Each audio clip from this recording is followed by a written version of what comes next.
ಜನಾರ್ದನ್ ಮನೆ ಮೇಲೆ ದಾಳಿ ನಡೆದಿದ್ದು 1.70 ಕೋಟಿ ನಗದು ಪತ್ತೆಯಾಗಿದೆ. PWD chief engineer Purushottam Das ಸೇರಿದಂತೆ 11 ಕಡೆ ಲೋಕಾಯುಕ್ತ ಅಧಿಕಾರಿಗಳು ದಾಳಿ ನಡೆಸಿದ್ದಾರೆ. ದಾವಣಗೆರೆಯ ಬೆಸ್ಕಾಂನ ಸಿವಿಲ್ ವಿಭಾಗದಲ್ಲಿ ಕರ್ತವ್ಯ ನಿರ್ವಹಿಸ್ತಾ ಇದ್ದ ಬೆಸ್ಕಾಂ ಇಂಜಿನಿಯರ್ RH ಅರ್ಜುನ್ ಅವರ ಶಿವಮೊಗ್ಗದ ಮನೆಯಲ್ಲಿ ಆಸ್ತಿ ಪತ್ರ ಹಾಗೂ ಚಿನ್ನ ಬೆಳ್ಳಿ ಪತ್ತೆಯಾಗಿದೆ.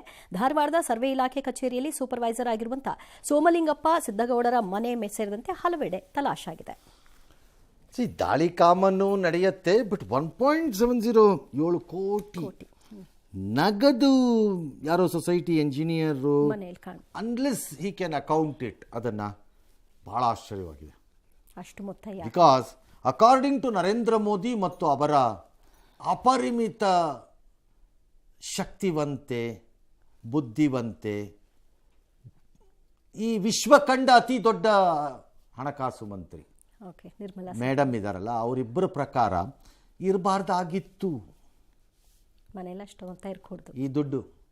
ಯಾಕಂದ್ರೆ ನೀವು ನೋಟ್ ಬಂದು ತಂದಿದ್ದೆ, ಅದಕ್ಕೆ ಬಿಟ್ಟೇ ಬಿಟ್ರು ನೋಡಿ ಇಬ್ಬರು ಅದನ್ನು ಮಾತಾಡೋದನ್ನು ಸೈಡಿಗೆ ತಳ್ಳಿಬಿಟ್ರು, ಮಾತಾಡೋದನ್ನ ನಿಲ್ಲಿಸ್ಬಿಟ್ರು. ನಮಗೇನು ಗೊತ್ತೇ ಇಲ್ಲ ಅನ್ನೋ ಟೈಪಲ್ಲಿ. ಎಲ್ಲಿಂದ ಬರ್ತಾ ಇದೆ ಈ ಥರ? ಎಸ್, ಅದು ಭಾಳ ಆಶ್ಚರ್ಯಕರ.